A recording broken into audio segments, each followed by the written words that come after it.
যখন ভুল করে একটি ঘড়িতে টিপ দেয় এবং সেই ঘড়িটি যে টাইম মেশিন ছিল সে সেটা জানতো না এবং সেই ঘড়িটি অন হয়ে যায় এবং দেখে সেই ঘড়িটি তাকে আজ থেকে প্রায় 1000 বছর আগে তাকে নিয়ে গিয়েছে। দেখা যায় সে দেশটি ছিল ড্রাগনের দেশ। সে দেশের উপরে সে পড়ে এবং আকাশ থেকে পড়ার সাথে সাথে একটি ড্রাগনের পিঠের উপরে সে পড়ে। সে ড্রাগনটিকে ভয় না পেয়ে তার রাজ্য ঘোরার জন্য এনজয় করে এবং ড্রাগনটি তাকে সকল জায়গা ঘুরে দেখায় এবং ড্রাগনটি তাকে প্রশ্ন করে যে, তুমি যে এসেছো এখানে সেটা কি তোমার পরিবার জানে?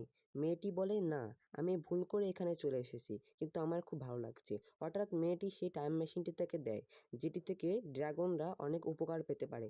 এজন্য মেয়েটি বলে যে, আমাকে পাঠিয়ে দাও আমার দেশে, আর তোমরা এটি নিয়ে ভালো থাকো। তখন একটি বড় ড্রাগন এসে বলে, আচ্ছা ঠিক আছে, তোমাকে আমরা পাঠিয়ে দিলাম। তো এখানে আমাদের দেখানো হয় যে মেয়েটি একটি গ্রামে বড় হয়েছে। সে তার পরিবারের সঙ্গে থাকে। তার পরিবারে রয়েছে 3 জন, তার মা, সে এবং তার একটি ভাই। তার মা সবজি চাষ করত এবং সেটি দিয়ে জীবিকা নির্বাহ করত। সে তার মায়ের সঙ্গে সকল জায়গা ঘুরে বেড়াতো এবং সে অনেক ভালো একটি মেয়ে ছিল। তার অনেকগুলো বন্ধু ছিল, যেমন টিপি। এই টিপিটির নাম হচ্ছে ড্রাগন। এই ড্রাগনটি তার অনেক ভালো বন্ধু।